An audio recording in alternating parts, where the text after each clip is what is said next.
et des gouvernements, Mesdames et Messieurs les chefs de délégation, Madame la secrétaire générale de la francophonie, Votre Sainteté, Madame la directrice générale de l'UNESCO, Monsieur le secrétaire général de l'Organisation des États américains, Excellences, distingués invités, Mesdames et Messieurs, je voudrais tout d'abord vous dire la peine immense que m'envahit à ce moment en pensant à Charles Aznavour, cette personnalité si chère dans nos cœurs qui nous a quittés le 1er octobre dernier. Ce grand homme de culture, cet ambassadeur de la langue française, 100% arménien, mais 100% aussi français, comme il aimait à le dire, aurait tellement aimé être à nos côtés aujourd'hui pour marquer sa proximité avec les deux pays qu'il aimait et auxquels il était profondément attaché, la France et l'Arménie. Pour célébrer aussi la francophonie qu'il a servi tout au long de sa vie, ces chefs-d'œuvre de la chanson française qui ont bercé déjà bien des générations en berceront bien d'autres encore et resteront pour longtemps dans nos mémoires. Nous le pleurons car nous l'aimons. Ardent défenseur de l'Arménie, ambassadeur vraiment extraordinaire de notre pays, il a porté le nom d'Arménie sur le toit du monde, en haut de l'affiche, et nous lui serons pour cela à jamais reconnaissants. Il nous a quittés et pourtant, il est aujourd'hui si présent dans nos esprits. Pour célébrer sa mémoire, plutôt que respecter une minute de silence, je vous demanderai, Excellences, Mesdames et Messieurs, de saluer la présence éternelle de Charles Aznavour par nos chaleureux applaudissements.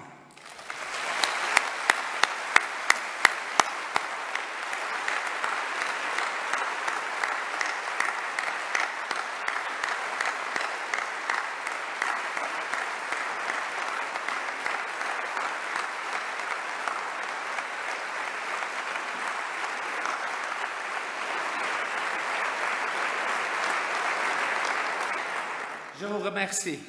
Excellences, Mesdames et Messieurs, c'est pour moi et pour la nation arménienne tout entière un grand plaisir de vous accueillir ici à Yerevan à l'occasion de la 17e conférence des chefs d'État et de gouvernement ayant le français en partage.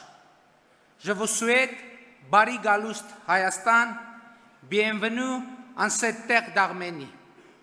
Cette Arménie éternelle, berceau du christianisme, porteuse d'une histoire et d'une culture plusieurs fois millénaire, qui célèbre ce mois-ci le 2800e anniversaire de la fondation de sa capitale Yerevan.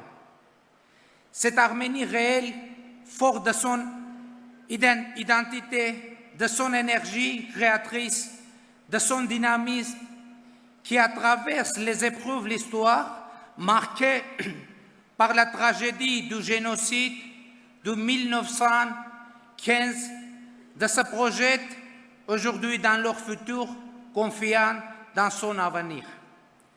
Cette Arménie nouvelle, animée par les valeurs de la révolution de velours, ce mouvement civique et démocratique, porté par les jeunes et les femmes arméniennes, qui ont su partager avec toute la population du pays leur volonté de vivre ensemble dans une société libre, juste et solidaire. Excellences, Mesdames et Messieurs, je voudrais aujourd'hui redire combien nous sommes honorés pour la confiance qui nous est faite d'organiser ce sommet en Arménie. Nous mesurons à cet égard toute la responsabilité qui nous incombe et sommes désireux que cet événement demeure dans la mémoire de tous comme un temps fort, exceptionnel de la vie institutionnelle de notre organisation, mais aussi comme un grand moment de convivialité et de solidarité francophone. L'Arménie est un jeune membre de la francophonie. 15 ans seulement se sont écoulés depuis son accession au statut d'observateur. Son ferme engagement en faveur de la diversité culturelle et linguistique, de la langue française et des valeurs fondamentales de la francophonie n'est plus à démontrer.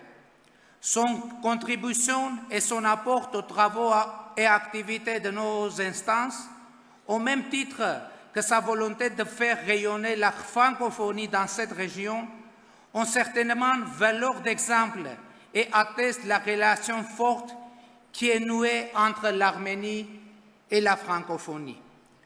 L'Arménie tire une grande fierté de son appartenance à la francophonie, ce vaste espace de coopération, de dialogue et d'échange qui réunit, dans le respect de leur diversité et dans une approche de solidarité, ces États et gouvernements membres autour des valeurs de paix, de démocratie et de respect des droits de l'homme. Nous restons tout profondément attachés à la nature de ces liens qui définissent si bien le vivre ensemble en francophonie. Ils constituent ce bien commun, une richesse qu'il nous importe à tout prix de préserver, une chance pour tout l'espace francophone. C'est toute la signification de la thématique que l'Arménie a proposée et sur laquelle nos travaux porteront. Vivre ensemble dans la solidarité, le partage de valeurs humanistes et le respect de la diversité, source de paix et de prospérité pour l'espace francophonie. La mise en lumière du vivre ensemble doit aussi être considérée dans le contexte de la montée des populismes et des extrémismes.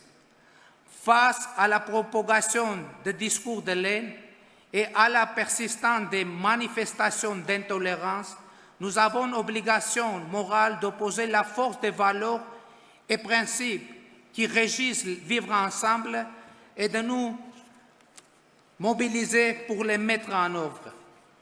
Nous devons en effet continuer à nous investir sans relâche pour répondre aux aspirations de tous à un développement humain juste et durable. Tel est le sens de l'appel que nous proposons de lancer. Un message fort en faveur de la paix, de la solidarité et de l'humanisme intégral, cet héritage considérable légué par les pères fondateurs de la francophonie.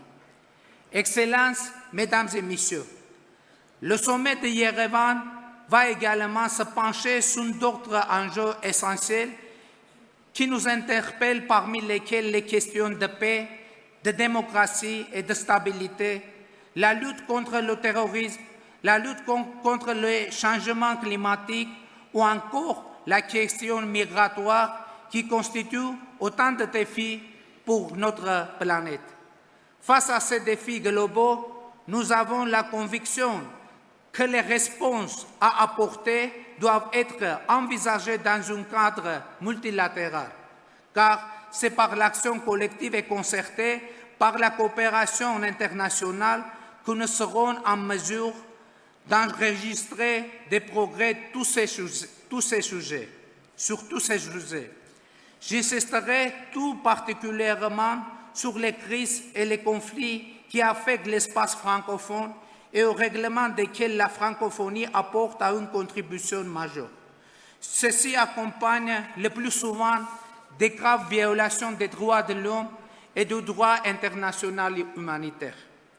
Au moment où nous nous apprêtons à célébrer le 70e anniversaire de la Convention pour la prévention et la répression des crimes de génocide, nous avons le devoir de redoubler d'efforts pour empêcher que ne se produisent de nouveaux génocides, des crimes de guerre et des crimes contre l'humanité. La persistance de ces conflits nous engage aussi à réitérer notre ferme attachement au règlement pacifique des conflits dans le cadre de formats des négociations internationalement reconnues. C'est le cas du conflit du Haut-Karabakh, négocié dans le format du groupe de la mise de OSCE avec les 3 pays coprésidents, la France, les États-Unis et la Russie, un conflit qui dure depuis maintenant plusieurs décennies et qui a engendré tant de souffrances. Un conflit opposant le Karabakh qui exerce depuis maintenant plus de 25 ans son droit à l'autodétermination à l'Azerbaïdjan qui refuse tout dialogue avec les représentants élus du Haut-Karabakh.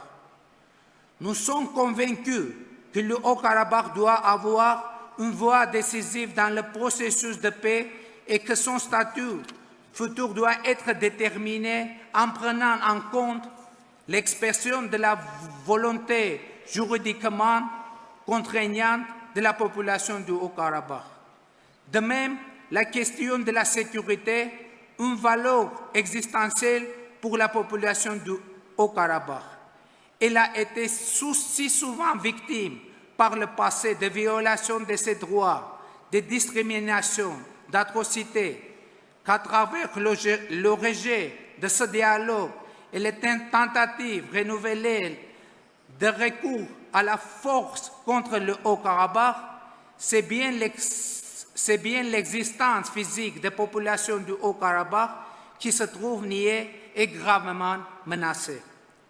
Nous croyons qu'une atmosphère propice à la paix est essentielle pour l'avancement du processus de règlement et plaidons avec force pour la mise en œuvre rapide et intégrée des accords sur les mesures de confiance indispensables pour préparer la paix, les populations de tous les parties au conflit.